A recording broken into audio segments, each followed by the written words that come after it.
En primer lugar vamos a tener las palabras de apertura del director pastoral y coordinador académico de la Licenciatura en Comunicación Social, el presbítero magíster Carlos Pimentel.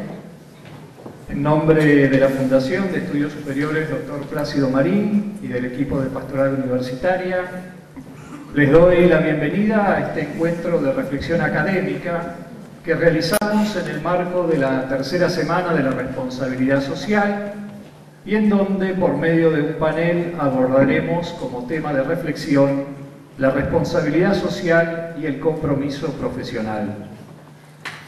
Como institución dedicada a la educación universitaria, estamos convencidos que no solo la transmisión de conocimientos es necesaria a la hora de la formación académica, también es importante el desarrollo de nuestra capacidad de reflexión profesional, lo que dará a nuestra actividad una competencia diferencial al momento de encontrarnos con la realidad.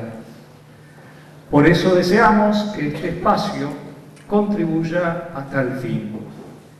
Agradecemos la presencia de todos ustedes y de manera especial quiero agradecerle a los panelistas la disponibilidad de compartir con nosotros este momento. Muchas gracias a todos por estar aquí y entonces vamos a ir dando inicio a este panel de social y compromiso profesional. Muchas gracias.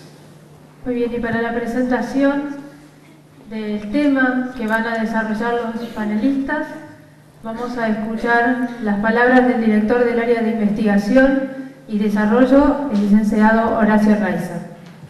Bueno, muchas gracias.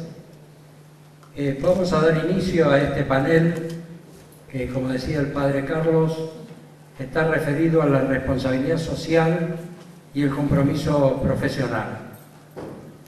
En la universidad estamos profundamente convencidos que debemos hacer aportes concretos que permitan identificar estrategias superadoras de la fragmentación social a la que asistimos. Con frecuencia tenemos acceso a observatorios, investigaciones y análisis que muestran que este mundo globalizado, si bien ha producido beneficios, también ha acentuado la inequidad y la desigualdad de oportunidades. Esto también se verifica entre nosotros. La exclusión social es una realidad que nos angustia. No podemos asistir como espectadores a que hermanos nuestros vivan en condiciones que nada tienen que ver con su dignidad de hijos de Dios. Cuando hablamos de responsabilidad social, muchas veces tenemos la tendencia de mirar solo al Estado, como si fuera el único responsable de crear condiciones de vida más dignas para todos. Pero sabemos que no es así, que es la sociedad en su conjunto, Estado, empresa, sociedad civil, las que deben llevar adelante iniciativas que contribuyan eficazmente a la inclusión social de todos los ciudadanos.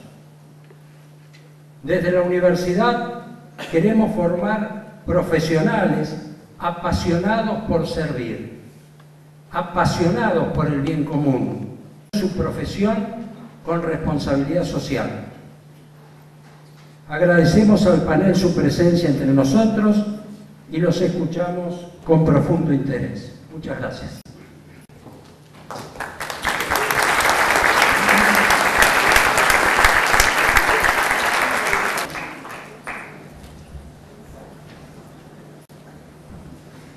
Muy bien, entonces para comenzar ya a compartir las exposiciones de cada uno de los panelistas, los voy a presentar en primer lugar para que veamos cuáles son sus antecedentes, que sin duda son muchos. Simplemente vamos a hacer una presentación breve porque el currículum de cada uno de ellos es muy extenso. El primer expositor, el señor José Luis Casares, es abogado, secretario general de la CGT de la Zona Norte, secretario general adjunto de SADOP, seccional Provincia de Buenos Aires, docente y director del Centro de Formación Profesional número 404 de San Isidro. Tiene estudios de posgrado en Derecho del Trabajo y Gestión Educativa. En segundo lugar, compartiremos las palabras del señor Gonzalo Verdomar Weiss, director de Relaciones Institucionales del Banco Francés y director de la Fundación Francés. También miembro del Consejo Asesor del Consejo Argentino para las Relaciones Internacionales, CARI, Fundación Junior Achievement, Foro Económico Social, miembro fundador del Centro Nacional de Responsabilidad Social Empresarial y Capital Social de la Facultad de Ciencias Económicas de la Universidad de Buenos Aires. Tiene estudios de licenciatura en Periodismo y el profesorado universitario en la Universidad de El Salvador. Miembro del Consejo Consultivo de FIEL, jurado del Banco Mundial del Programa de Pequeñas Donaciones para organizaciones de la sociedad civil.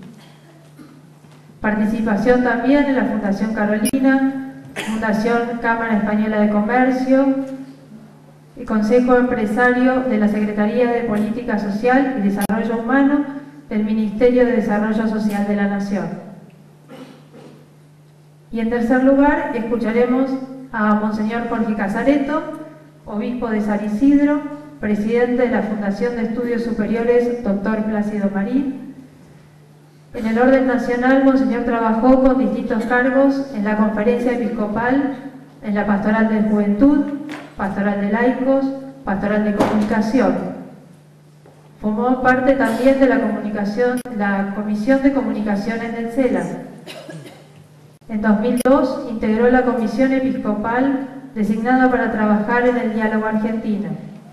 Y durante 2 periodos fue presidente de Cáritas Nacional y actualmente es el presidente de la Comisión Episcopal de Pastoral Social. Una vez más, muchas gracias por acompañarnos. Ahora sí les cedo la palabra. Tendrán cada uno de los panelistas 20 minutos para hacer su presentación y después sí tendremos un espacio para las preguntas que quieran hacerles consultas más particulares.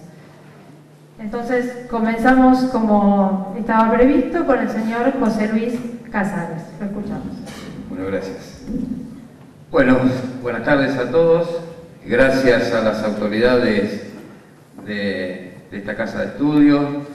Es para mí un hecho destacable que hayan invitado a un humilde representante de los trabajadores organizados de la zona norte, así que es muy importante y lo agradezco y transmito el agradecimiento y el saludo de los trabajadores de la zona norte. Voy a hablar, las palabras que yo voy a expresar las voy a hablar situado desde mi condición de trabajador, y desde el lugar de trabajador, pero a su vez desde un lugar de importancia dentro de la estructura de la herramienta que tenemos los trabajadores para hacer más digna nuestra actividad, que es el sindicato. Hablo desde ese lugar y hablo en representación y en nombre de las 70 organizaciones sindicales que están adheridas en la CGT Regional Zona Norte.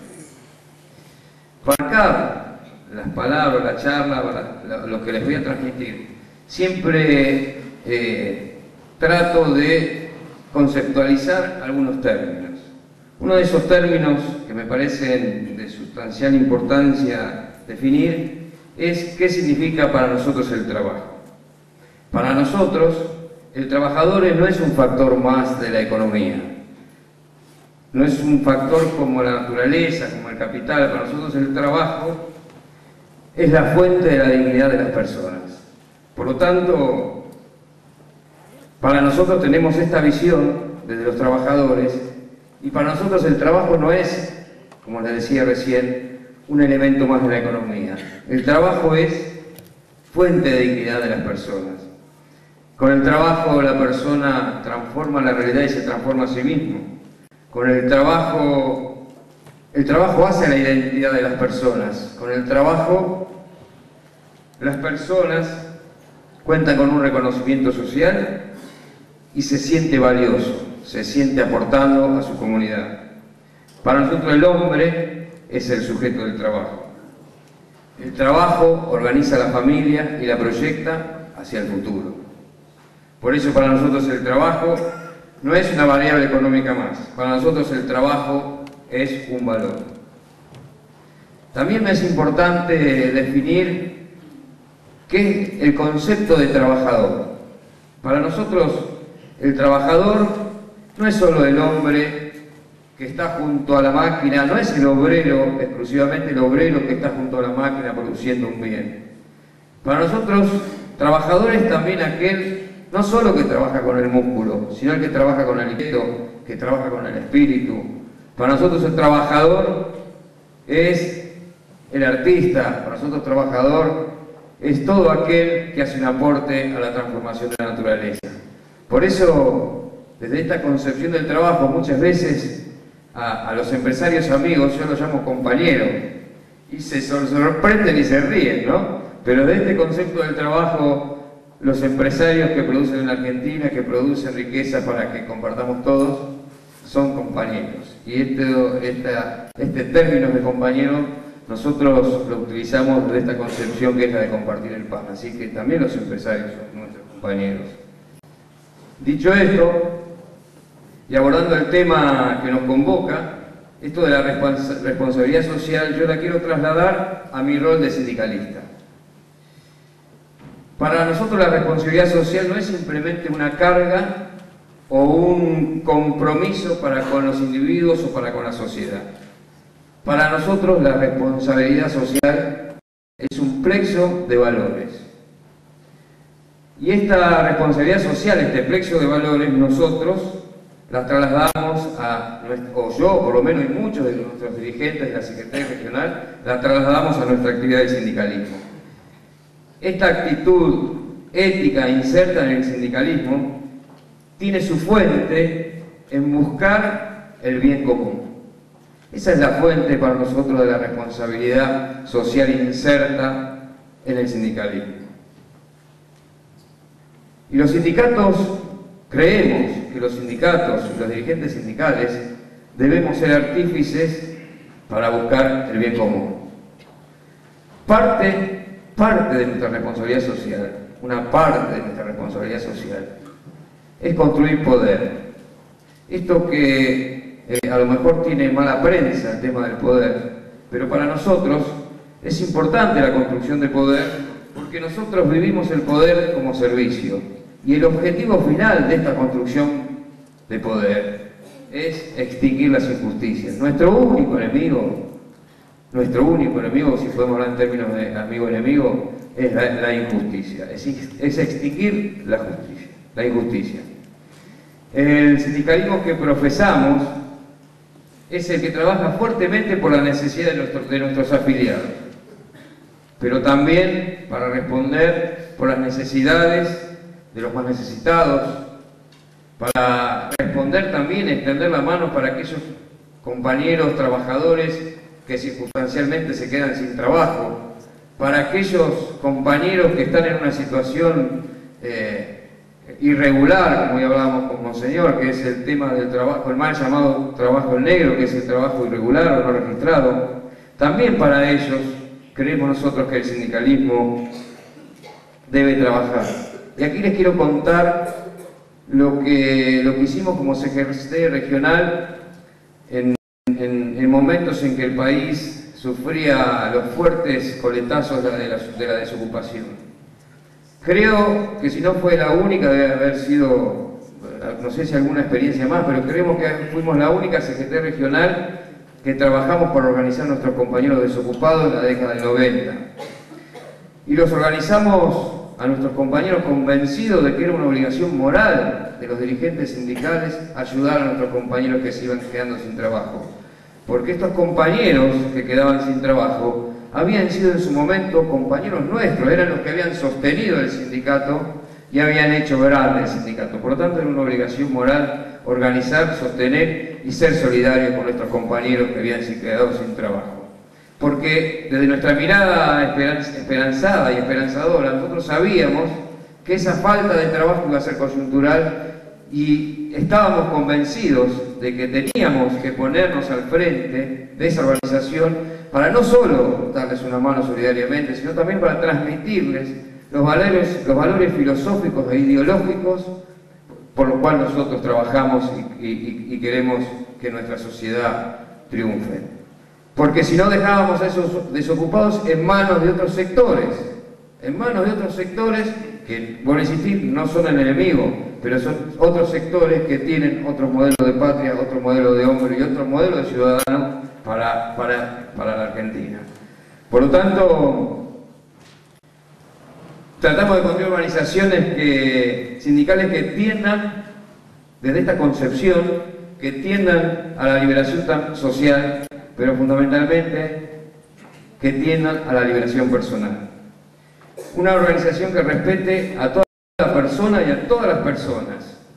El modelo sindical argentino, único en el mundo, le da respuestas a las problemáticas de los trabajadores de una forma integral.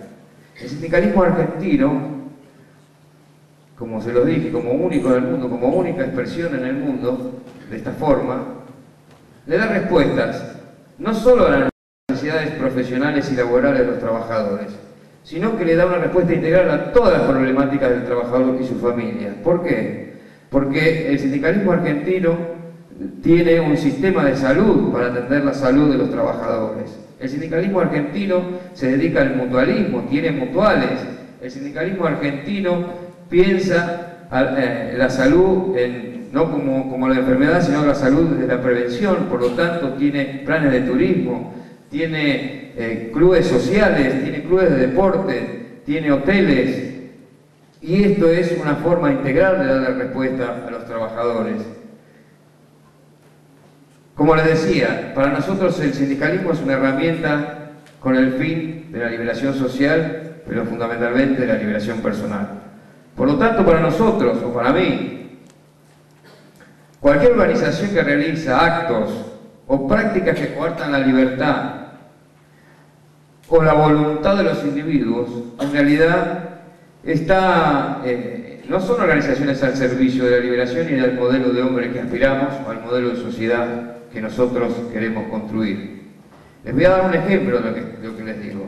Ustedes se recordarán el conflicto con la ex Terrabusi, Kraft. En ese conflicto, que se dispara por cuestiones laborales hacia dentro de la empresa, un sector de la comisión interna, de delegados, declara un paro de actividad, un cese de actividad, un paro de actividad y toma la planta. Hacia dentro de la planta existe un jardín de infantes, donde hay docentes que pertenecen al SADOC. Tenemos delegados, está organizado. Y cuando estos delegados toman la planta, encierran a nuestros compañeros en el jardín de infantes, coartando la libertad de estos compañeros. Por lo tanto, esto es para demostrar este concepto de que si una organización sindical tiene una actividad que coarta la libertad personal o la voluntad de algunas personas, en realidad no está cumpliendo el rol y el objetivo por el cual nosotros creemos que los sindicatos deben tener. Y si el conflicto, y esto también para abundar, si el conflicto salió de adentro de la fábrica, ustedes se acordarán que se cortó la autopista la Panamericana. Esto quiere decir que el conflicto salió de dentro de la fábrica, pero si era un conflicto que es avalado, que es acompañado por todos los trabajadores, el conflicto no sale de la empresa, porque realmente el conflicto triunfa y hasta que no se obtiene lo que se necesita, se lo digo por experiencia, no se mueve no se mueve ni una mosca dentro de la fábrica. Así que ahí evidentemente hubo objetivos distintos que, como recién decía, que atentaban contra la libertad y contra la voluntad de otras personas.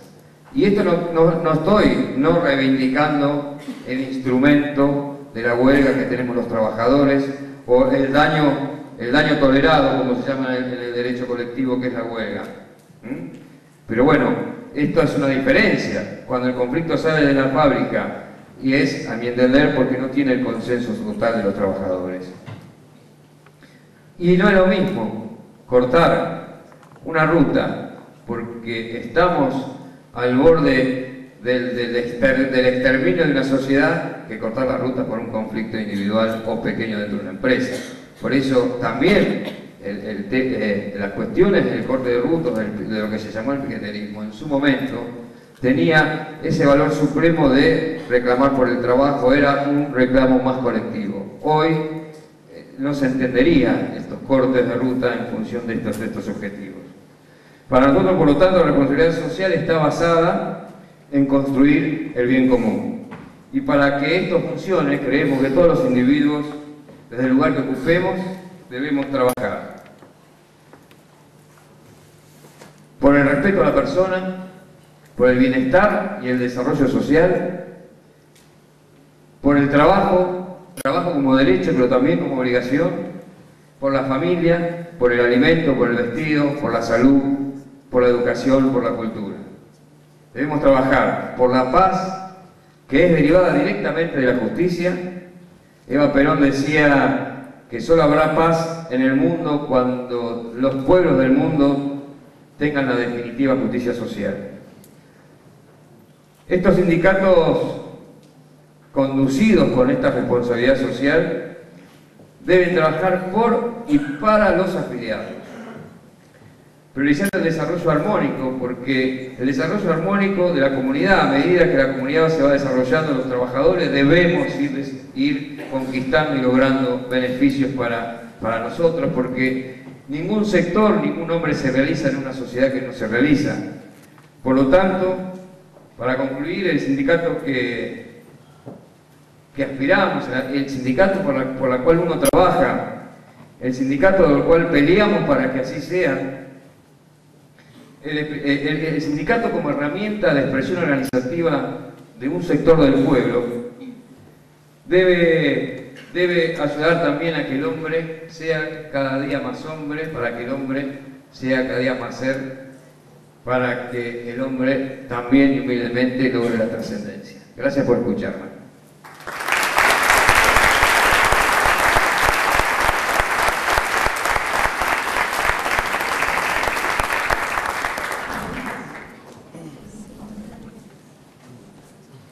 Bueno, ahora sí, cedemos la palabra al licenciado Gonzalo Verdomar Weiss, director, como dijimos, de Relaciones Institucionales del Banco Francés.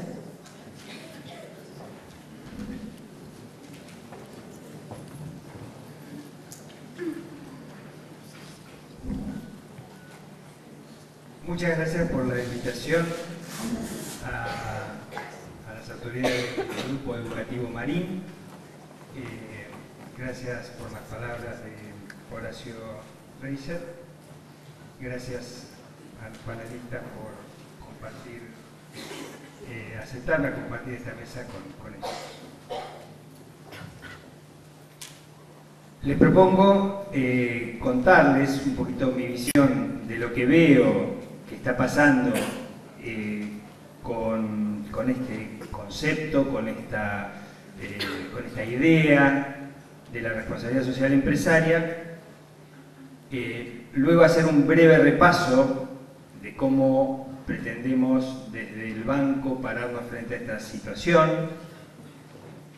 y terminar con una muy breve reflexión.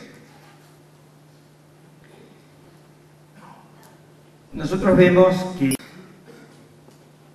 la responsabilidad social empresaria es un nombre que aparece hacia principios de la década de los 90. Pero esto no quiere decir que las empresas hayan estado inactivas antes, muy por el contrario, las empresas demostraron con distintos formatos desde sus orígenes tener alguna actividad con los nombres: ciudadanía corporativa, filantropía, simplemente caridad. Sucede que, bueno, en algún momento se empezó a hablar de esta responsabilidad social de la empresa.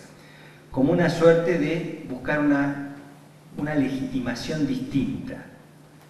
Quizás podríamos emparentarlo con todo este proceso de globalización de la economía, de búsqueda de políticas neoliberales que llevaban a un gran porcentaje de las empresas a recurrir a ajustes. Y esto llevaba también a que los índices de desocupación o los índices de distribución del ingreso se vieran alterados. Entonces, quizás el país en donde más se notó esto fue en Gran Bretaña. La irrupción de este concepto de responsabilidad social empresarial. En Argentina esto es muy incipiente, toma cuerpo, toma envión a partir de la crisis del 2001 y 2002. Pero como mencioné recién, las empresas venían trabajando en distintas formas de contribuir con la sociedad, específicamente de su trabajo, que es el objeto de su constitución, vender bienes y servicios, ¿no? Que ese sí es el principal objeto de aporte a la sociedad de una empresa. Este ejercicio de encarnar la responsabilidad social en la empresa se empezó a debatir en distintos ámbitos. Las empresas recurrieron a programas muy simples de donación originalmente, luego se fueron recurriendo ya no a una simple donación para apagar una urgencia o atender una urgencia, sino que se buscaron generar programas específicos, quizás también bastante simples, pero programas específicos. Luego se buscó generar una suerte de alianza, y aparece todo el mundo de las alianzas entre las empresas y las organizaciones de la sociedad civil. Se sigue enriqueciendo este proceso, estamos hablando en la década del 2001 hasta hoy, este proceso de buscar la complementariedad con la participación del Estado en muchos casos. Entonces ya la alianza era entre la empresa privada, la sociedad, la organización de la sociedad civil y alguna entidad gubernamental. Y hoy estamos entrando en una etapa en donde esta complejidad de intervención ya apela a la alianza entre empresas. Esto es lo que está como despuntando hoy. La empresa busca una alianza con una organización de la sociedad civil, participación también del Estado en alguna instancia, pero se busca generar un mayor impacto, un mayor perímetro de la acción a través de la alianza con alguna otra empresa. La pregunta es si esto es moda o si es un movimiento cultural, si es un cambio cultural que observamos en la sociedad. Quizás en esto lo que tenemos que pensar es hasta dónde la empresa produce un cambio.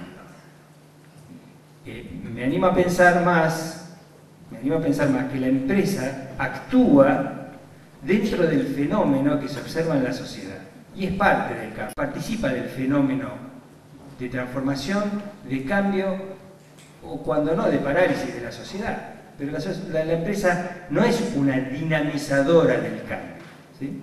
El cambio se produce, se va produciendo por las distintas opciones que tienen las sociedades y podemos advertir fenómenos sociales, fenómenos económicos, fenómenos culturales y hasta fenómenos religiosos. Y bueno, la empresa va viendo cuál es la intensidad de su aporte en esa instancia. Vamos a ver un breve repaso de qué está haciendo el BBVA francés, así nos llamamos ahora, nos han cambiado el nombre, dentro de este escenario que acabo de describir.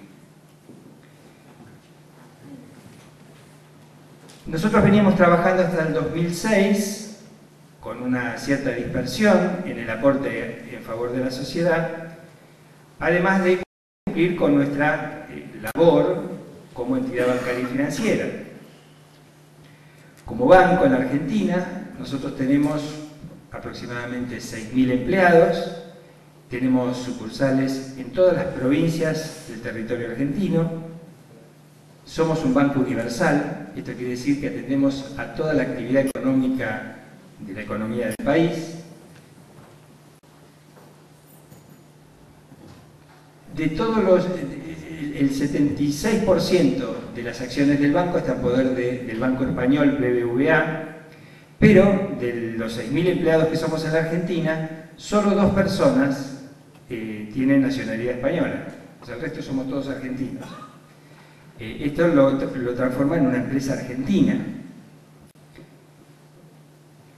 El banco tiene 1.700.000 clientes y reparte sus 20.000 millones de préstamos en tercios más o menos iguales, entre lo que es la banca corporativa, las grandes empresas, la banca pyme y todo lo que es préstamo para el consumo, para las familias y las personas. Bueno, pero aparte de esto, ¿qué estábamos haciendo en favor de la sociedad? Como les comentaba, hasta el 2006 la inversión era dispersa, quizás se distinguía un premio en este banco que llamamos el Premio al Emprendedor Agropecuario. La gente del sector agropecuario seguramente lo oyó nombrar, es un premio muy distinguido, que ya tiene 23 años de vida, pero en el 2006 se definió que el banco tenía que tomar la educación formal secundaria como eje del trabajo. Entonces, a partir de ahí, en el 2006 diseñamos un programa de becas de integración y ahí asumimos el compromiso de que ese programa sea un programa transformador.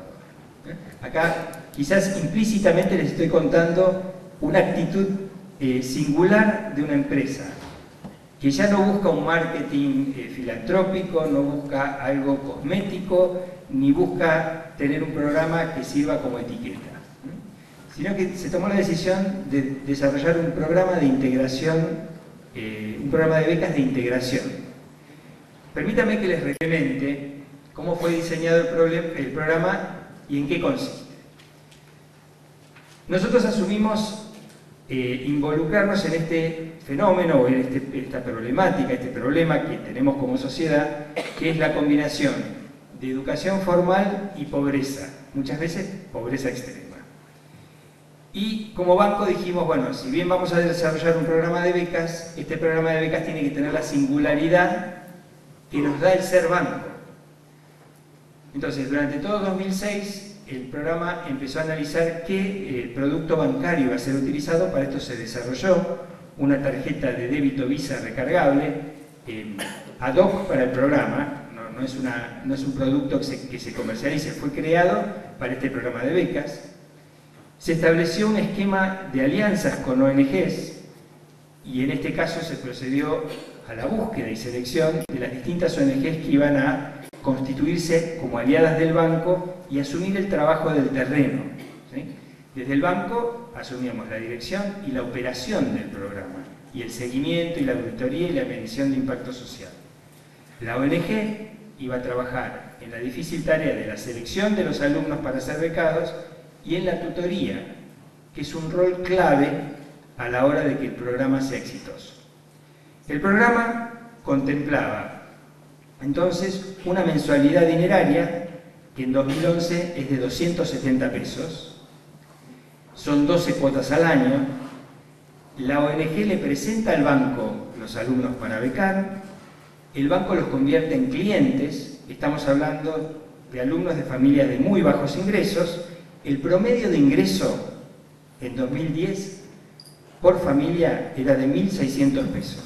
O sea, estamos hablando de familias numerosas de muy bajos ingresos económicos.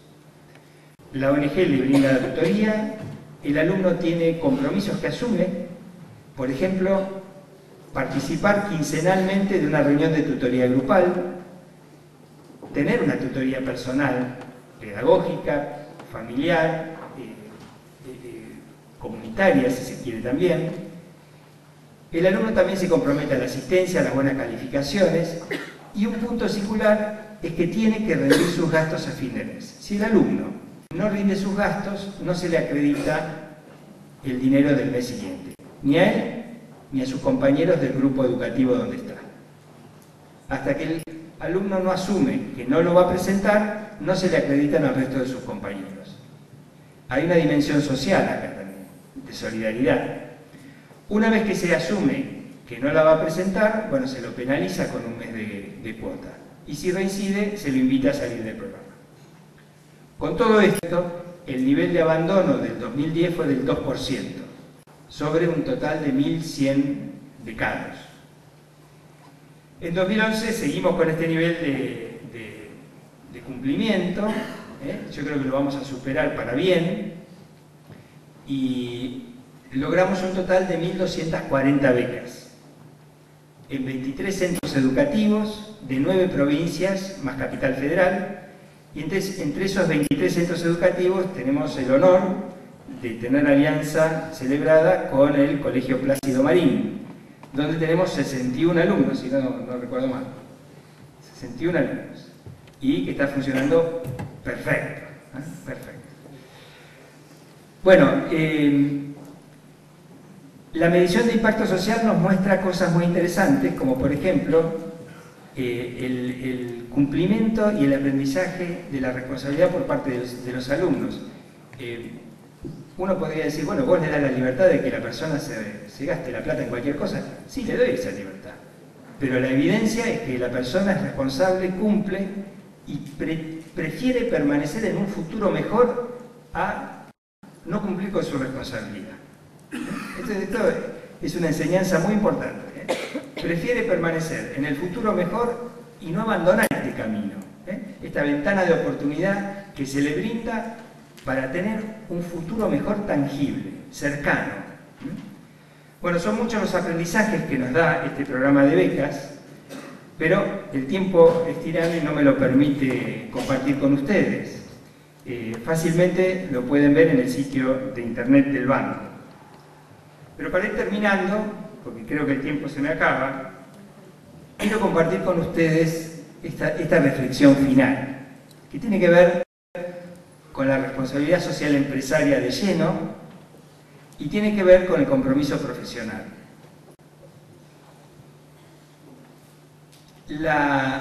Un futuro mejor está en manos de cada uno de nosotros, sea cual fuere nuestra condición y sea cual fuere el nivel de nuestra autoestima, sea cual fuere el nivel de ilusión que tengamos con la realidad personal, de nuestra familia, de nuestro país. Está en nuestras manos, está al alcance de nuestras manos, está en cada decisión que tomamos cada día, está en la alegría que le meto o no le meto a las cosas que hago, en el entusiasmo. Muchas veces se dice, el empresario es factor de cambio social. Sí, firmo, es factor de cambio social. El empresario y la empresa, siempre y cuando se asuma esta condición de ser agente de cambio. Soy agente de cambio conmigo mismo, soy agente de cambio con mi compañero de trabajo. Y acá, con José Luis coincido, somos todos compañeros. Y tenemos que ayudarnos, en un sentido amplio, lógico, ¿no? Tenemos que ayudarnos. ¿A qué? A generar un futuro mejor para todos nosotros y para nuestros hijos.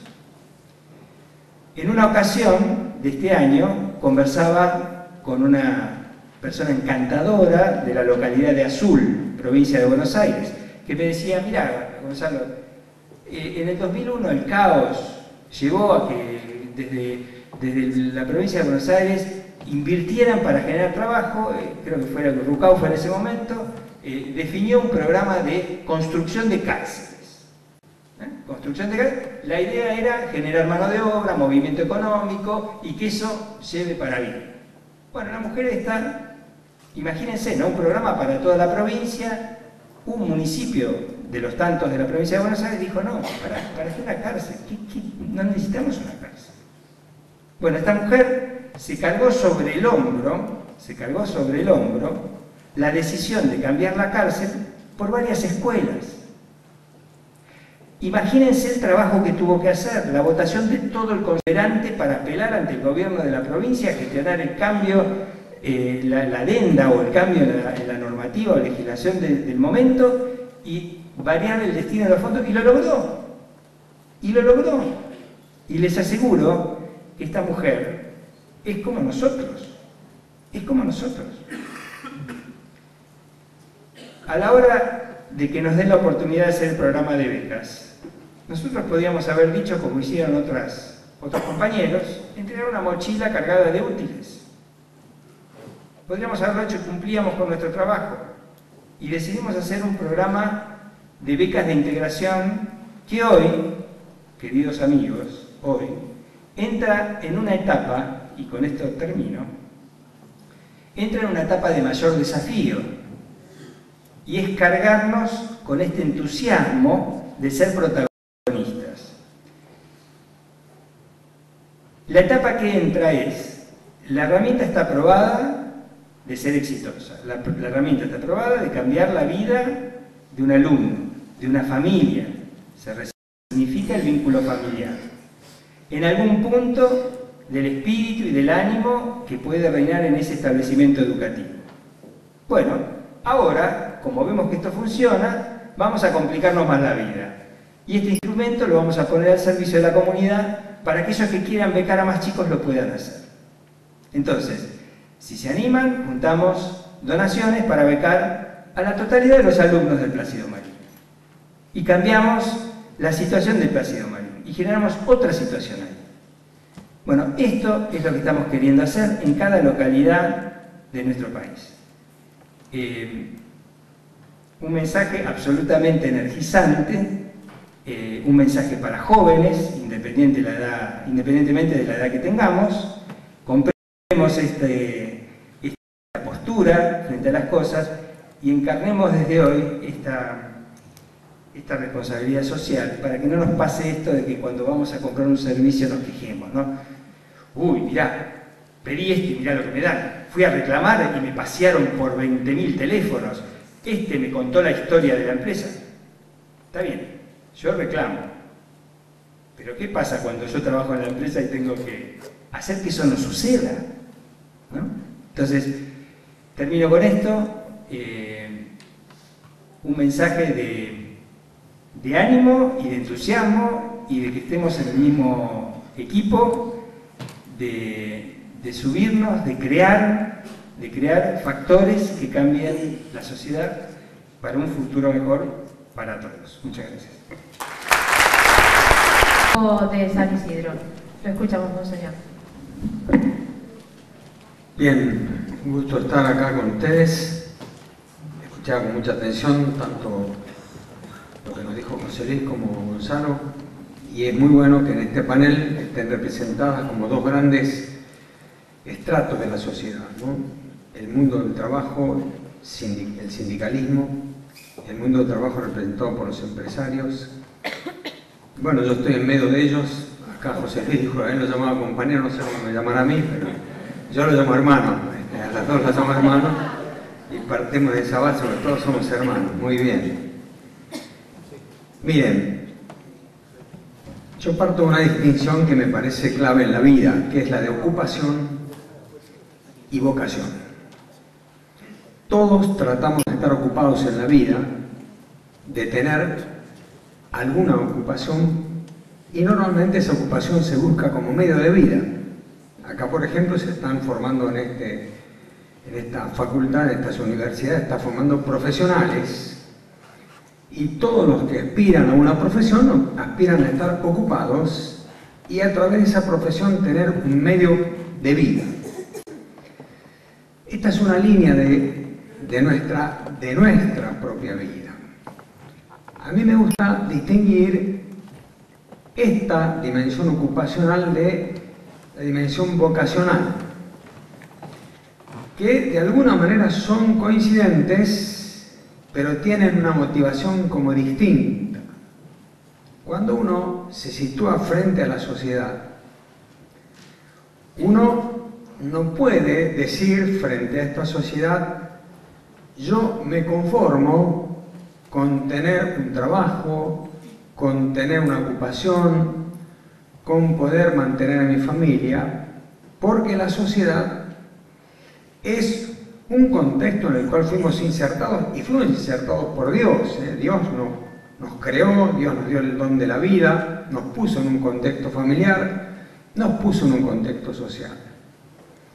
Entonces, cuando miramos la sociedad, nuestra vida y nuestros empeños en la vida adquieren ya una responsabilidad hacia el bien común. Y por eso entonces a mí me gustaría distinguir, ¿ven? Cuando uno está más bien preocupado por lo propio, cuando uno tiene vocación hacia algo, encuentra una vocación, siempre la dimensión vocacional tiene que ver con el bien común, no solamente con mi propio bien, sino con el bien de los otros. Y esto se conjuga con un deseo que Dios pone en el corazón de cada uno de nosotros, deseo de felicidad. Es decir, todos nosotros fuimos creados por Dios, ¿no? Y Dios es sabio y Dios sabe muy bien cómo nos creó.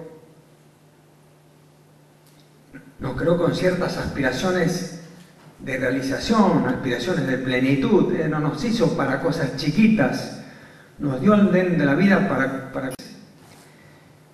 Y puso en lo más profundo de nuestro corazón ese deseo de felicidad que siempre, siempre es un deseo insatisfecho. El deseo de felicidad, en última instancia, siempre es un yo quiero más. Ahora bien, ven, si yo ese deseo de más lo canalizo desde el punto de vista vocacional, en ese deseo de más va a estar incluido el más de los otros, no solamente mi propio más, mi propio deseo de satisfacción. Por eso entonces, fíjense, uno tiene, por ejemplo, yo tengo vocación sacerdotal y para mí ocupación solamente. Es vocación porque es lo que realmente le da plenitud a mi existencia.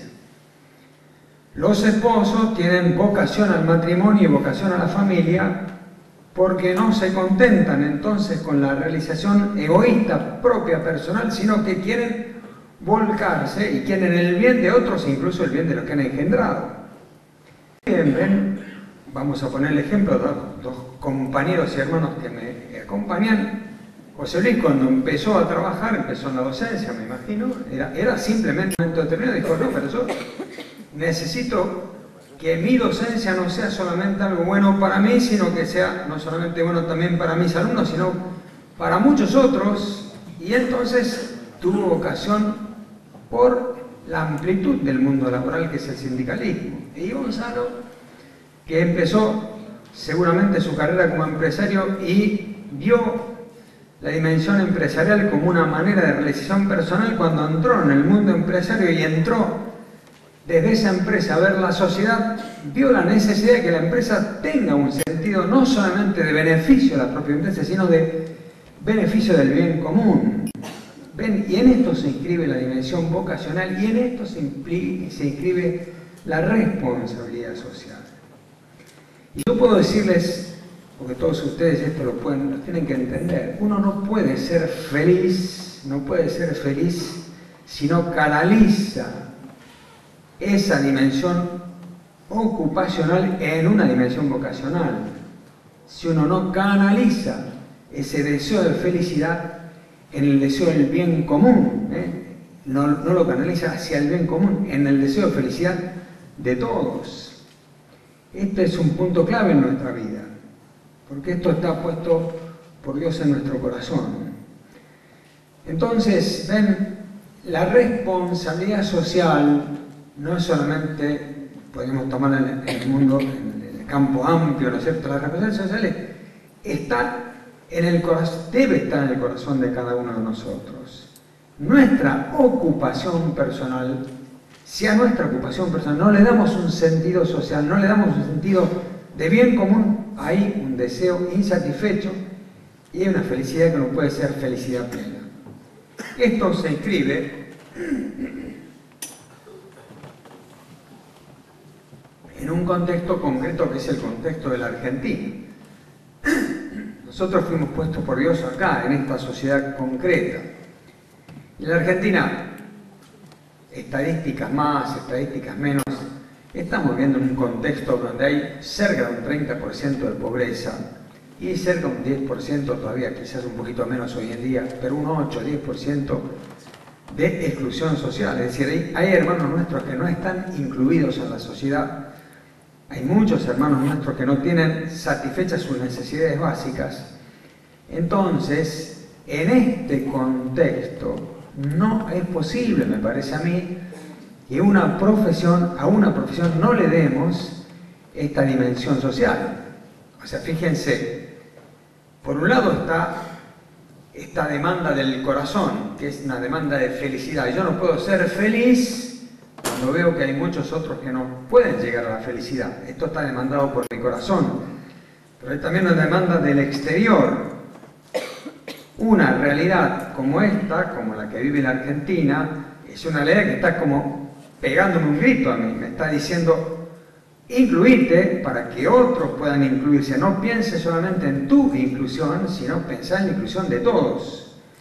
Y no podés estar totalmente tranquilo hasta que entonces no se vuelque esta vocación al bien común en una respuesta de carácter social. Aquí hay muchos de ustedes que están como capacitándose. Y seguramente muchos de ustedes piensan, bueno, el día que de mañana, el día que yo tenga una profesión, voy a poder dar respuesta a esta dimensión de bien común. Y yo digo, normalmente, cuando uno tiene ese tipo de pensamientos, yo creo que son pensamientos evasivos.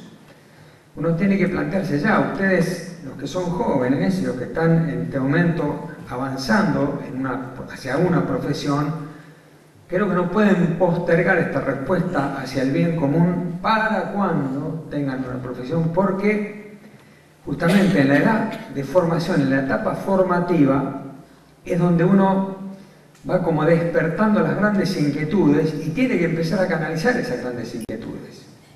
¿Cómo? Pero sí tengo que decirles, ya desde joven uno tiene que estar preocupado por el bien común.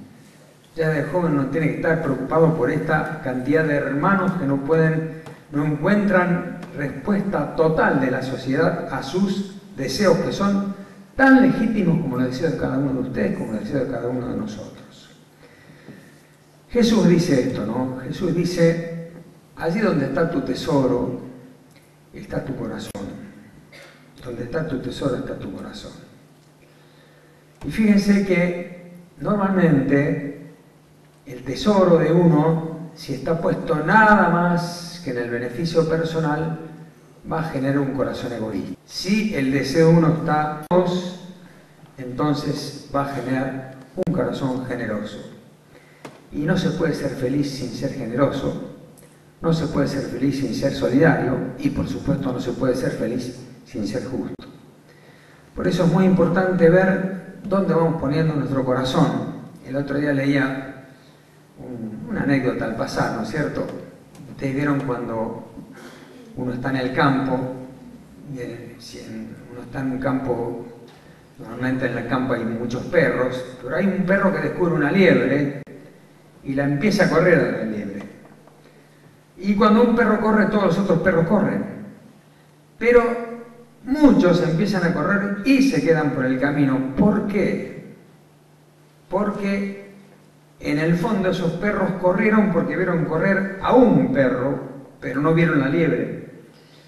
En cambio, los 2 o 3 perros que sí ven la liebre no dejan de correr, porque en última instancia el corazón de esos perros en ese momento está en la liebre. Y aquí es donde nosotros, en esta etapa sobre todo formativa, tenemos que descubrir bien dónde está nuestro tesoro, porque allí, ven, donde está nuestro tesoro, como dice Jesús, vamos a poner nuestro corazón. Y me gustaría concluir con dos grandes como esquematizaciones, pero creo que son importantes hay esquemas que sirven para la vida, ¿no? Nosotros decimos que un buen cristiano está puesto por Dios en el mundo y si descubre a Dios, si descubre la bondad de Dios, descubre el amor de Dios, necesariamente va a querer sentirse y vivir como hijo de Dios. Ahora, si vive como hijo de Dios, descubre que no solamente él es hijo de Dios, sino que todos los que están alrededor son hijos de Dios. Todos los que estamos acá somos hijos de Dios. Por eso perfectamente nosotros podemos concebirnos como hermanos entre nosotros. Pero además descubrimos que en el mundo hay cosas, hay realidades, y realidades que están puestas por Dios en función nuestra. Son las cosas. Fíjense, en última instancia, nosotros en este esquema nos encontramos con tres dimensiones. Vamos a encontrar la vida: con Dios, con otras personas y con realidades creadas, con las cosas. Entonces, justamente decimos, respecto de las cosas, tenemos que ser señores de esas cosas. Y si nosotros entonces conseguimos la vida en esta representación, nos conseguimos como hijos de Dios, como hermanos de los demás y como señores de las cosas, vamos a poder canalizar bien ese deseo de felicidad y vamos a canalizar bien esta dimensión de servicio al bien común.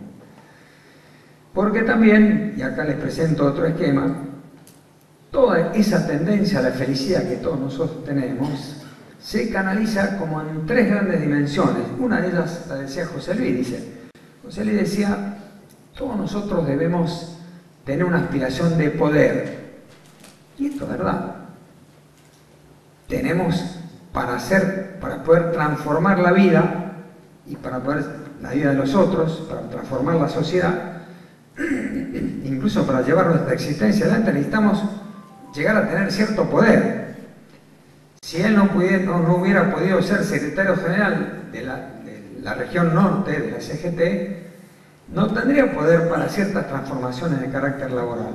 Si él no pudiera estar en el directorio del banco, no tendría poder para implementar estos servicios sociales que está brindando. ¿Ven?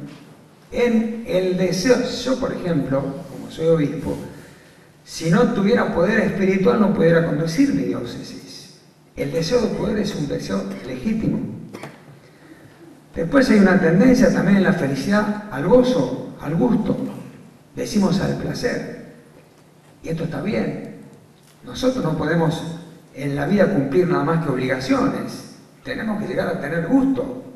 Los que estudian acá en esta casa deben llegar a gustar, de alguna manera, a gustar la profesión. Yo tengo que gustar mi ser episcopal. Yo no puedo estar siendo obispo nada más que cumpliendo obligaciones. Tengo que llegar a descubrir el gusto de ser sacerdote. Él tiene que descubrir el gusto de ser secretario general de un sindicato. Él tiene que gustar y tener placer en su vida profesional, en su vida como empresario. Ese deseo de poder, ese deseo de placer, son deseos legítimos y podríamos agregar más, un deseo de posesión de bienes, que normalmente se caricaturizan con el tema del dinero. Un deseo de tener ciertos bienes personales que me permitan vivir y que me permitan también el bien de los otros. Ahora bien, ven, estos tres deseos que están en el corazón nuestro, bien articulados y bien ordenados desde la inteligencia, desde la voluntad y sobre todo desde una dimensión ética, son deseos que se pueden canalizar en favor del bien común y entonces uno logra la felicidad de muchos. Si estos deseos se canalizan mal de modo tal que alguno de ellos se vuelve como absoluto en la vida, por ejemplo, si el deseo del dinero se vuelve absoluto, si el deseo del placer se vuelve absoluto, o si el deseo del poder se vuelve absoluto, normalmente, en vez de trabajar en función del bien común, vamos a terminar esclavizando a los demás, porque vamos a ser siervos de nuestros propios deseos.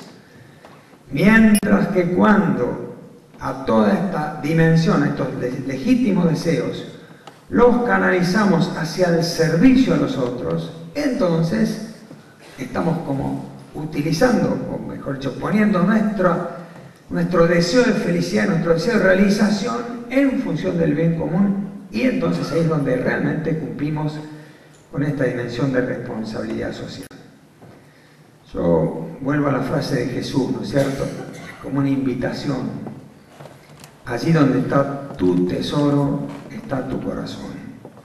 Sobre todo los años de formación en nuestra vida no son simplemente años de capacitación en nuestros conocimientos, sino son fundamentalmente años de generar un tipo de corazón.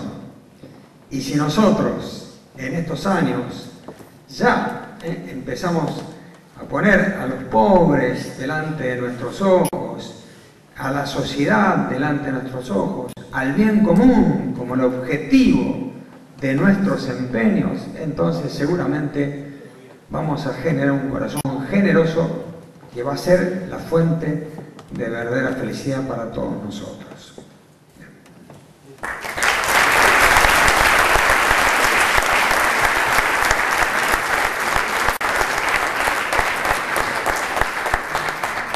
Muchísimas gracias, monseñor. Ahora sí abrimos entonces el espacio para las preguntas. Les pedimos que levanten la mano y les vamos a acercar un micrófono para que cada uno pueda formular directamente la pregunta que quiere acercarle a las panelistas. También les solicitamos que antes de realizar la pregunta indiquen específicamente a quién va dirigida.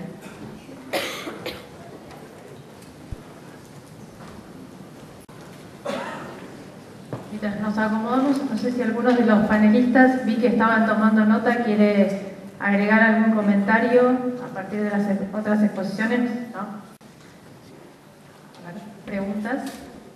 Sí, acá.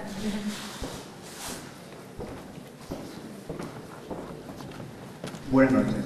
¿Creen que es necesaria una regulación o una legislación por parte del Estado? ¿Ayudaría o empeoraría o molestaría a la responsabilidad social empresaria? Una ¿A quién va dirigida la pregunta? Cualquiera. ¿Qué opinarían si hay un proyecto en diputados o algo que opine o regule este tipo de ocupación?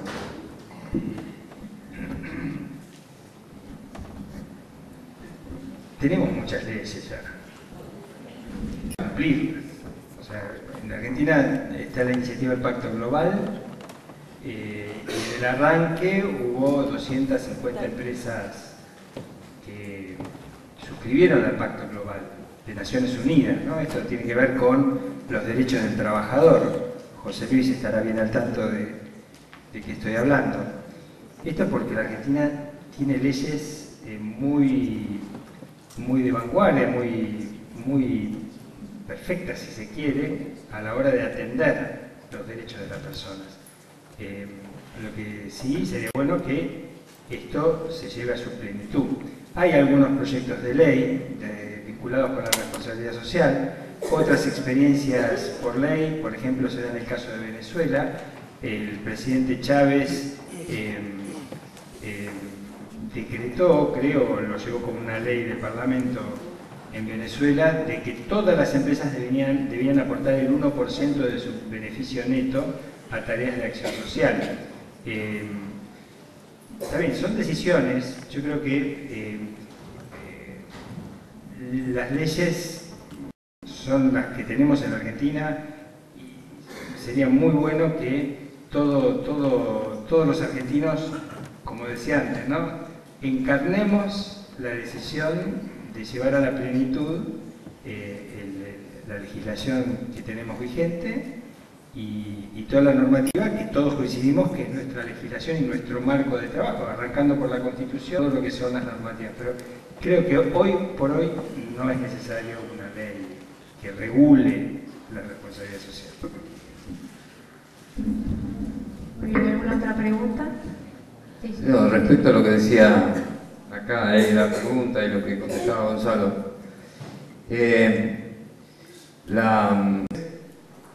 el profesor y filósofo del pueblo de Lobos le dijo a uno que le estaba hablando de las leyes: tráiganme una ley que haga cumplir todas las leyes que existen. Hagamos una ley para que hagamos cumplir las leyes que existen. Con respecto a la responsabilidad social empresaria, creo que también es una cuestión cultural, ¿no?, que empresarios, trabajadores, los ciudadanos vayamos teniendo conciencia de lo que significa la actividad productiva en el contexto de la comunidad, ¿no? En realidad habría que hablar de una responsabilidad social empresaria comunitaria, que excede el tema filantrópico, digamos, el tema de las donaciones, lo filantrópico, tiene que ver más con cuestiones que tienen que ver con cumplir con esto, con todas las leyes que existen, porque hasta los propios trabajadores muchas veces tienen actitudes, lo digo porque lo conocemos, actitudes de no cuidar el medio ambiente, en su forma de trabajar, así que, bueno, la ley que nos haga cumplir la ley a todos, ¿no? Sí.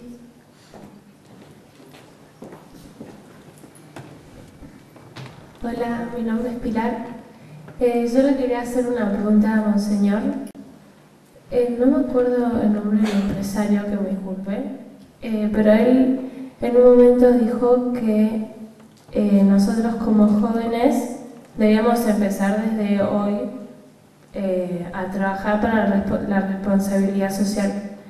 Yo quería preguntarle cómo nos aconseja para que en nuestro lugar, como estudiantes, a los que nos toca estudiar, como trabajadores, podamos cumplirlo en nuestro día a día, digamos. ¿Sabes qué pasa? Yo no sé si es que el jornal está acá dan mal, pero no te entendí la pregunta. ¿Por ahí me la puedes traducir vos? Sí. Como jóvenes, ¿cómo les aconseja para que empiecen a hacer algunas tareas, actividades, a comprometerse como usted les sugirió desde ahora, y no esperar a recibirse? Disculpa, pero cada vez estoy más sordo yo y los parlantes están más. Pero a ver, yo diría, es muy difícil, como les dije, darles recetas, pero yo creo que hoy hay muchos canales. Primero, el canal sindical es un canal. El canal político, comprendo que los partidos políticos hoy en día están bastante desarticulados y no son atractivos para los jóvenes. Y hay muchas organizaciones sociales. El otro día, por ejemplo, estaban jóvenes de Un Techo para mi País. Hay en la Pastoral de Juventud de la Diócesis, hay una organización que convoca a los jóvenes para tareas sociales. O sea, hay acciones en la catequesis, por ejemplo, en los barrios. Hay muchos canales que explícitamente buscan la participación de los jóvenes. Yo no puedo decirles tomen este canal, tomen aquel otro canal, pero sí es importantísimo que ya empiecen a inquietarse, ¿no? Les digo, les voy a hacer un cuentito que si bien es de carácter personal, pero yo tendré 16 años, me acuerdo que estaba en la esquina de mi casa esperando el colectivo con mi bolsito porque iba a jugar al fútbol abajo de Flores. Yo vivía a Caballito y subo al colectivo y me encuentro con un amigo.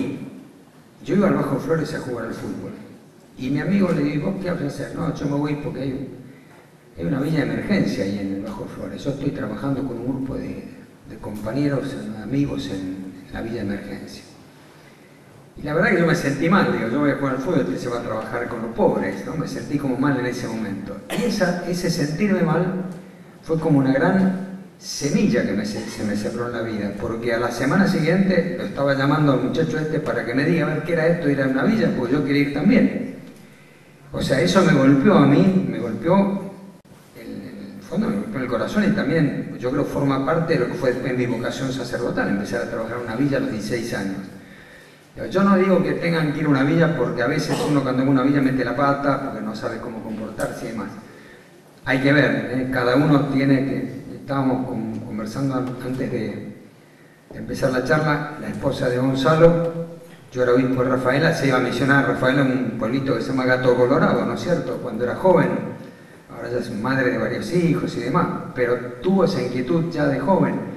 Es decir, los grupos misioneros, hay muchas maneras de canalizar hoy en día ya la inquietud social a esta edad, en la edad de la juventud, ¿no? Ustedes creo que tienen que buscar alguna de ellas, porque vuelvo a insistir, ¿no? Si uno lo pospone, esta inquietud social la pospone para cuando sea grande uno siempre la está posponiendo, al final llega la vejez y uno nunca terminó de clarificar ese compromiso social, ¿no?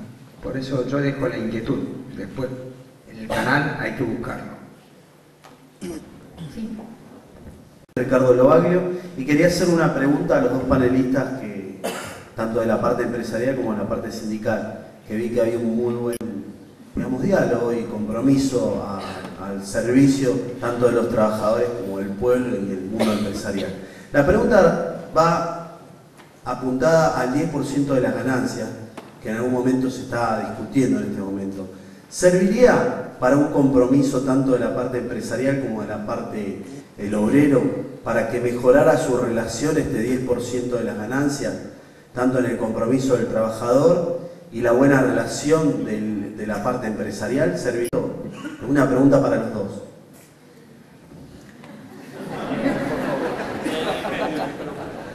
Después vamos a contestar los tres, yo también contesto. Yo le voy a contestar bien cortito. La pregunta que haces es muy interesante. Hay un proyecto de ley, creo que hay más de uno, y esta legislación que está teniendo lugar en la Argentina ya está instalada en otros países, Brasil por ejemplo. Sucede que esto es una pregunta que toca un tema que hace a la patronal, ¿sí? No hacia el banco, en mi caso, ¿no? Hacia a la patronal bancaria, ¿sí? El banco se expresa en estos temas a través de la asociación de bancos. Entonces yo prefiero reservarme la opinión, simplemente tomo el tema, conozco de lo que estás hablando y me parece que es un tema que está en debate parlamentario. Pero le paso a José Luis que seguro nos va a iluminar. Bueno, el tema de esta ley de participación en la ganancia de las empresas, como punto de referencia, como punto de partida, es un bien que está tutelado en la Constitución, digamos. Es un elemento que pasó luego de la reforma del 56, pasó directamente a la Constitución en el año 56. Que ese párrafo de la Constitución fue impulsado por un diputado radical, que es esto de que los trabajadores tendrán el derecho de participación, de participar en la ganancia de las empresas. Pasa a la Constitución Nacional por impulso de un diputado radical que no me acuerdo el nombre. ¿Eh? Pues no. Anterior era. Puede ser uno de los radicales laboralistas. Así que es una medida realmente radicalizada. Bien.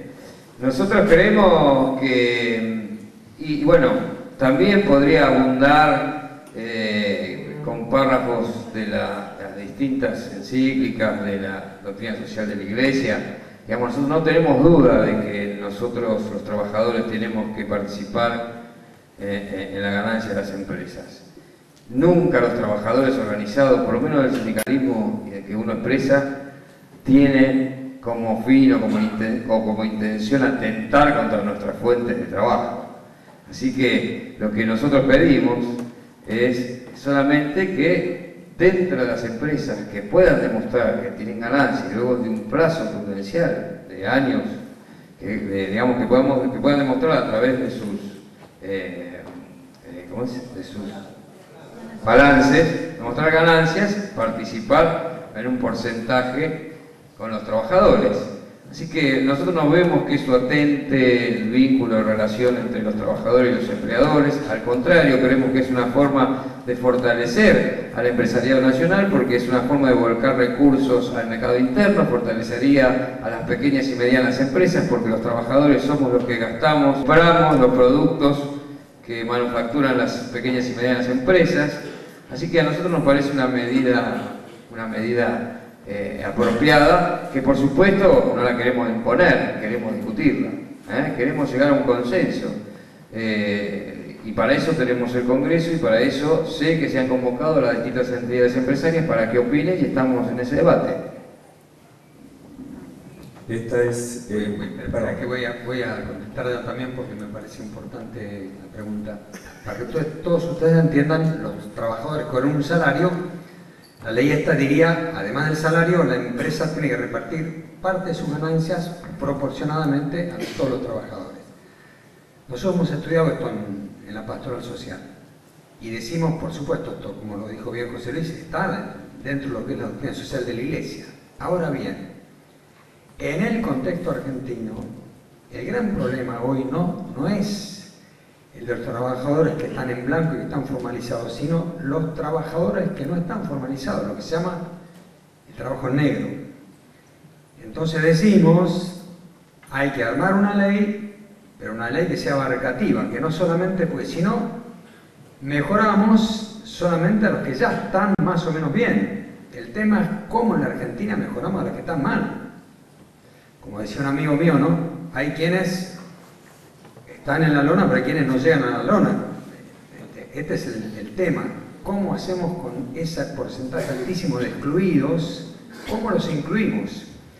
Entonces, una ley como esta, nosotros como Iglesia decimos, tiene que ser también inclusiva de esta otra realidad. Entonces, ¿cómo vemos que entre todos los que estamos incluidos sacamos algún tipo de legislación, no solamente legislación, ¿no es cierto?, sino acciones que permitan la inclusión de todos, especialmente todos estos que no están formalmente, no tienen trabajo formal, ¿no es cierto? Una pregunta para Gonzalo.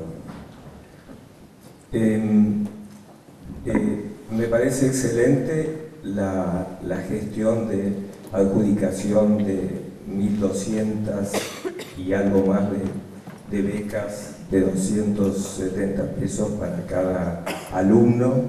En este caso, si los beneficiados son de una institución derivada del Colegio Carmen Arriola de Madrid, me parece mucho más excelente. La pregunta que yo hago es, yo entiendo otra cosa como responsabilidad social empresaria. Voy a hablar de trabajo en negro, voy a hablar de trabajos en horas extras excesivas para el personal. Y pensando en que el Banco Francés tiene 1.700.000 clientes, no sé cuántos proveedores, ¿existe una política que derive desde la cúpula del Banco Francés en el término de la responsabilidad social empresaria para ser transferida aguas abajo a los clientes y aguas arriba hacia los proveedores? Sí, tengo que hacer la salvedad de que mi posición es muy cómoda, porque al estar en una empresa internacional, europea, española, en donde la política está absolutamente definida, por supuesto, en cumplir toda la normativa y legislación vigente en el país, con auditorías por donde se te ocurra. Entonces el banco, imagínate que se daba lo que le comentaba al señor, que no recuerdo el nombre, Horacio. Lo primero es cumplir la ley. Y después de cumplir la ley es ser fiel al objeto de creación de esa empresa. Esta es la primera responsabilidad. Por eso, cuando comencé mi exposición, dije, como una búsqueda de legitimar. La primera legitimación de una empresa, para hablar de responsabilidad empresarial, es cumplir con el objeto de su creación, cumpliendo la legislación vigente. Esto es lo primero. En el caso de una empresa internacional, como sucede en el banco, esto es una política corporativa de la cual no te puedes apartar ni un milímetro. Se habla de cómo hacer externalidades positivas, así dicen los economistas. ¿Esto qué quiere decir? Más allá de lo que me toca hacer a mí, ¿qué más puedo hacer? Y acá viene la política de relación con los proveedores para que sean compras responsables. Efectivamente, un proveedor que provee al Banco Francés tiene que pagar sus impuestos. En este momento estamos con un proyecto, el banco certificó con norma ISO ambiental, creo que es la 14.000, sus 5 principales edificios de Buenos Aires. Bueno, hay un proceso para que todos los proveedores grandes del banco certifiquen sus edificios para que sean sustentables. Esto es administración de residuos, consumo responsable de la luz, etcétera, etcétera, etcétera. Digamos, esto es como hablarle a los convencidos, ¿no? es muy fácil juntarnos los que estamos convencidos y nos damos discursos y está todo fantástico y nos queremos mucho, nos aplaudimos y está todo bárbaro. Y hablo desde este lugar de comodidad, ¿no? O sea, estoy en una empresa en donde esto es política y no hay mucho para discutir. Ahora, el punto acá es cómo hacer para que nosotros encarnemos el entusiasmo y los mecanismos suficientes como para que esto se traduzca en buscar conversos, ¿no? O sea, hablábamos con Monseñor Casaretti y con Jesús Luis antes de venir para acá. 7 millones de trabajadores están legales, 4 millones están en negro. ¿Qué hay que hacer para cambiar eso? Si hay una injusticia mayor, es esa. ¿Cuántas empresas tienen trabajadores en negro? ¿Por qué pasa eso? ¿Cómo podemos hacer para contribuir para que eso revierta? Una empresa internacional difícilmente, si aparte de la ley, no va a poder hacerlo. Más allá de que haya un error, una equivocación, o haya un funcionario infiel. ¿Sí? Ese funcionario infiel dura poco en esa empresa. El tema es cómo hacemos nosotros para encarnar en el día a día una transformación. Y esto va desde yo como estudiante, no tirarme a la marchanta, ser genuino y quemarme las pestañas estudiando, porque ahí está la semilla de la transformación. Si yo soy empleado, ¿cómo hago para que la persona que me viene a pedir un servicio o un producto quede satisfecha, no sea defraudada? ¿Cómo hago para que mi compañero de trabajo sienta alegría de venir a trabajar a la par mío? ¿Cómo hago? Ese es el proceso de cambio que convierte a la empresa en factor de cambio. Figúrate esto. Una empresa como el banco tiene 6.000 empleados en la Argentina, 130.000 empleados en el mundo. Eso es ser agente de cambio. Porque son 130.000 personas viviendo, respetando lo que se acordó como normativa en ese país. Bueno, ahora, los que tenemos esa ventaja, ¿sí?, debemos hacer el esfuerzo, ¿sí?, para fortalecer esto en la sociedad, sin hacer locuras. Porque, a ver, un empresario pyme que tiene 20 empleados y 7 los tiene en negro, yo creo que si a ese señor le digo, mira, te voy a cambiar esto, esto y esto, y podés tener a todos en blanco, yo creo que no duda. No sé, José Luis, no duda. Si todos queremos que nos vaya mejor, miren, el Monseñor Casaretti hablaba de la felicidad con mucha claridad. No sé si llegan a ver, yo ya no lo veo ni siquiera acá cerquita, ¿no? Pero estudios sobre felicidad. Me acaba de llegar, que hace Gallup.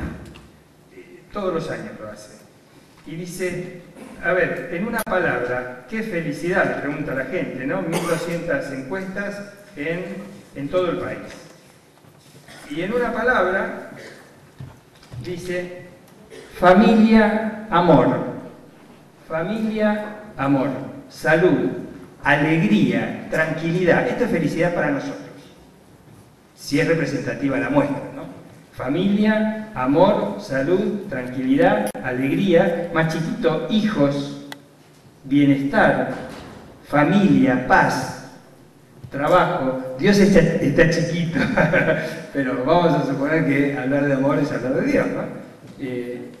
Pero fíjense, familia, la gente quiere vivir una vida normal. Otro ejemplo, y con esto termino, ustedes recordarán que en el 2000 hubo un problema con los bancos, que se extendió al 2002, 2003 también, 2004 también, y por ahí el 2005. Felizmente después terminó. Y en esa época vino un periodista inglés a cubrir, y lo invité a mi oficina, y me dijo, ¿cómo van a hacer ustedes? Los clientes. Entonces yo saqué, no, nosotros vamos a hacer esto, y esto va a cambiar así. Y el tipo me miró y me dijo, ojalá se cumpla lo que me acabas de contar. Y terminó pasando. ¿Pero por qué pasa esto? Porque la gente quiere vivir esto. Quiere vivir en familia, quiere vivir con amor, quiere vivir con salud, tener hijos, tener tranquilidad, tener alegría, si sabemos que la gente quiere esto. Lo que tenemos que hacer es encontrar la forma de mostrarles que esto es posible. A todos, que nos animemos todos a encarnar esto. Perdón por la lata. Sí, a ver, para seguir respetando los tiempos estipulados, 1 o 2 preguntas más y vamos cerrando. Una reflexión cortita con respecto. Sí, cómo no. Dos cosas, coincidiendo plenamente en solucionar los problemas de los que están, digamos, peor, o los que están más, o los que no llegan a la lona, como decíamos antes. Creo que ese es el desafío y que lo que tenemos que hacer es pensar al personal, en las empresas, pequeñas y medianas empresas que tienen el personal en negro, que generalmente es donde se da la situación. Porque como coincido con Gonzalo, que en la mayoría, en el sector financiero bancario no hay tanto trabajo en negro, o no hay tanto trabajo, para llamarlo de alguna manera, no hay tanto trabajo flexibilizado. Hay algunos problemas con los salarios, pero ahí están discutiendo, los compañeros discuten el tema. Que por suerte tenemos la paritaria, que es el ámbito en donde empresarios y trabajadores acordamos cosas. Eso es un avance importantísimo, sobre todo para el consenso y para los acuerdos. Lo que nosotros creemos que tenemos que diferenciar a los diferentes. A los empresarios pequeños y medianos tenemos que generarles las condiciones para que las cargas impositivas sean distintas, pero mantenerles ciertos beneficios a los trabajadores, porque los trabajadores son los que son iguales. Entonces lo que tenemos que diferenciar es a los empresarios. A los grandes empresarios que tienen los recursos, bueno, se tendrán un tratamiento. Los medianos empresarios tendrán otro tipo de tratamiento. Y los chicos tendrán otro tratamiento para tratar de incluir a todos. Pero también sostengo que hay una cuestión cultural respecto al trabajo no registrado, porque hay muchos empresarios que, pudiendo tener a los trabajadores en blanco, no los tienen. Por una cuestión cultural, porque creen que es más barato. Pero está demostrado que cuando tienen algún conflicto con el trabajador les sale mucho más caro que haberlos tenido en blanco. Les doy un ejemplo. El techista de mi casa, ustedes se acuerdan que la pedrada que hubo hace el año pasado, me contaba, cuando me estaba cambiando el techo, que él perdió una casa entera porque me dice, mira, cuando hagan charlas, llévame porque yo quiero hablar con mis padres, con los empresarios, quiero contar mi caso. Perdí una casa entera porque se le vino abajo un trabajador de un techo y se murió. Perdió una casa entera, el esfuerzo de toda la vida lo perdió. Si lo hubiera tenido en blanco no hubiera tenido este tipo de consecuencias. Y después creo que el tema de la inclusión hay que focalizar en algunas cuestiones. Por ejemplo, la asignación universal por hijo que ha tomado este gobierno es un avance importante donde se focaliza, y la asignación universal por hijo la cobran los trabajadores que están en negro. Eso es una forma de ir incluyendo a ciertos trabajadores. Y esto podría ser también una herramienta para combatir estas situaciones tan injustas, ¿no? Sí, había una pregunta por allá.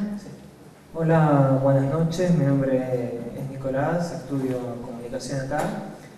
Yo quería hacer una pregunta dentro de todo personal que Monseñor, por su parte, ya creo que la respondió con la anécdota que contó. No sé si quiere agregar algo más, pero a cualquiera de los tres.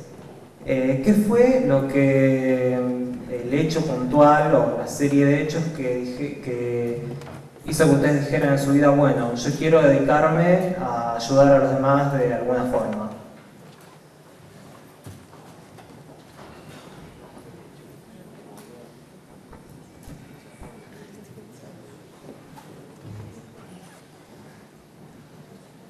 O sea, cada uno de nosotros contestaríamos.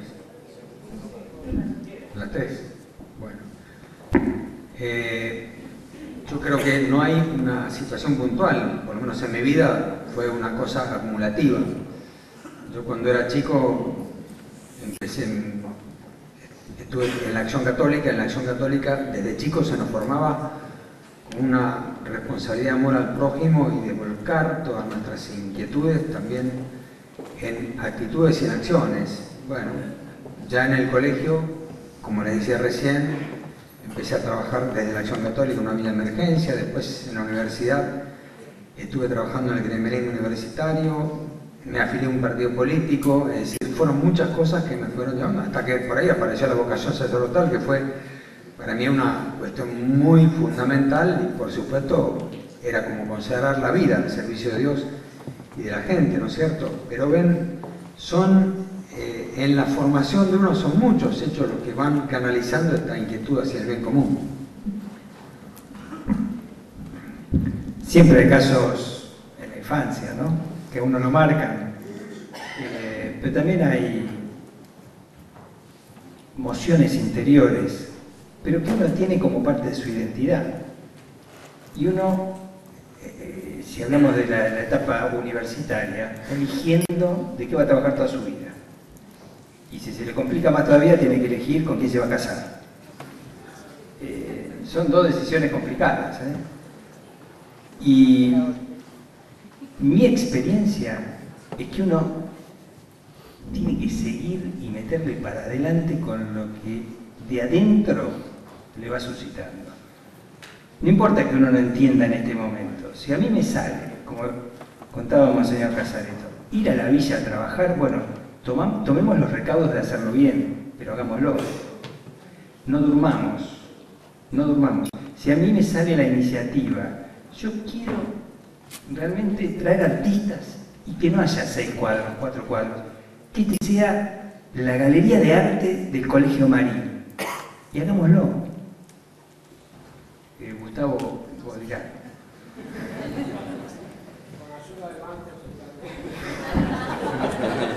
Si queremos hacer un ciclo de charlas en la CGT, no nos detengamos. Veamos la forma, pero hagámoslo. ¿Por qué? Porque hoy no le encontramos el sentido. Pero por ahí se lo encontramos a los 30, a los 40, a los 50, a los 60. Pero lo que creo, y esto es lo que aprendí, que uno tiene que ser genuino con uno mismo y no flaquear, no dejarse derribar por los estados de ánimo. Hay que meterle para adelante.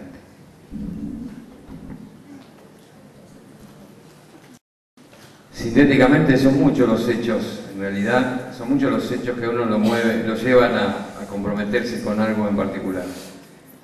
A mí, desde lo personal, provengo de una familia de segunda generación de personas comprometidas con el bien común, con lo social, y una medida que va creciendo y va mirando a su alrededor y va viendo las cosas que suceden, hablando de la Argentina, por supuesto en el mundo, lo que me movió no solo es la tristeza, me movió la bronca. Muchas veces me ha movido la bronca que me ha llevado a comprometer, la bronca por mirar lo que sucede y por entender que tantas injusticias que se cometen y que se suceden podrían no estar, podrían no existir si los buenos se hacen cargo del poder. Muy bien, muchísimas gracias, les pedimos disculpas. Si había alguna otra pregunta. Y vamos a pedirle al rector, el doctor Gustavo Machis, que comparta con nosotros unas palabras de cierre.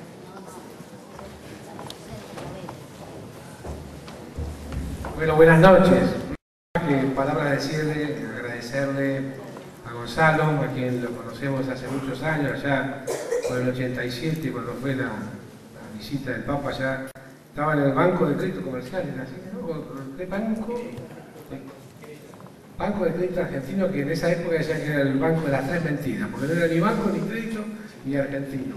Pero él ya estaba en esa época, era algo así, ayudando justamente a quienes en ese momento estábamos desde los jóvenes tratando de tener una mirada más focalizada sobre la solidaridad, sobre un mundo mejor. Y también con todos los proyectos que está llevando adelante, desde un mundo que es el mundo de los trabajadores, ¿no? Que es tan fundamental para cualquier proyecto de nación, de país que podamos llegar a imaginar, ¿no? Bueno, y Monseñor Casareto ni hablar, siempre es una alegría compartir con él y poder profundizar en su reflexión. Y en última instancia, todo lo que nosotros estamos haciendo tiene una fuerte inspiración en esta mirada, muchas veces profética, que tiene sobre la realidad, pero sobre todo por su compromiso de entrega generosa a lo que es la construcción de un espacio de diálogo, de un espacio de encuentro, de la generación de consensos, respetando las identidades, la individualidad de cada uno, como son los que forman hoy el panel esta noche, pero no tanto preocupándonos por cuáles son las cosas que nos diferencian, cuáles son aquellas cosas que nos separan, sino por sobre todo cuáles son aquellas que nos reúnen, cuáles son aquellas sobre las cuales estamos de acuerdo. Y esto de la responsabilidad social, desde esta triple mirada, desde un pastor que, por supuesto, tiene su corazón puesta fuertemente en esa apuesta, desde un sindicalista, ya es profesional, así que es un sindicalista bastante especial, pero que se ha comprometido fuertemente, él y su familia, con lo que es la construcción de un mundo diferente, y eso lo ha llevado a ser muy solidario. Y Gonzalo también, con el cual, como confesaba recién, tenemos una larga amistad, en el cual, independientemente que cada cual defiende de alguna manera sus creencias, y alguno dirá, bueno, Monseñor estuvo demasiado religioso, y bueno, yo el tema de la fe, bueno, pero esto es lo que Monseñor tiene para ofrecer, porque nadie puede apartar si no es desde lo que es y desde lo que tiene, ¿no? Nosotros, por supuesto, dentro de la propuesta que hacemos en las distintas instancias de las carreras universitarias y de todo lo que es la formación docente y la capacitación en general, tenemos esto por lo menos como una inquietud, como algo que nos preocupa, como algo que nos moviliza. Este último tiempo, a través de la pastoral universitaria, a quien el padre Carlos Pimentel asiste tan particularmente y ayuda a que vayamos encontrando caminos, es un lugar específico de convocatoria que plantea su foco principal en esta perspectiva. Ojalá que estos encuentros, que estos acontecimientos que vamos compartiendo cotidianamente en una Argentina desafiante, en un país con un potencial tremendo, todos lo decimos, todos lo sabemos, en un mundo muy complejo, lleno de contradicciones, que pareciera que no sabe, como nosotros, a lo mejor, o peor que nosotros, cómo reactivar una sociedad más justa, más fraterna y más solidaria. La propuesta de este panel creo que es un motivo de profunda alegría, por lo menos así lo vivo yo en este día acelerado, seguramente que han tenido ustedes. Yo también participo en estas preocupaciones. Por eso yo, una vez más, agradecer, bueno, por supuesto, tanto a Monseñor, a Gonzalo, a José Luis, agradecer en el nombre de Carlos Pimentel a todos los que estuvieron preparando el encuentro de hoy, y agradecerles a ustedes, que de alguna manera son aquellos interlocutores que hacen que tenga sentido todo este esfuerzo frente a las amenazas y a las preocupaciones de muchas cosas que nos preocupan en lo cotidiano. Así que yo quisiera pedir un aplauso entonces para todos.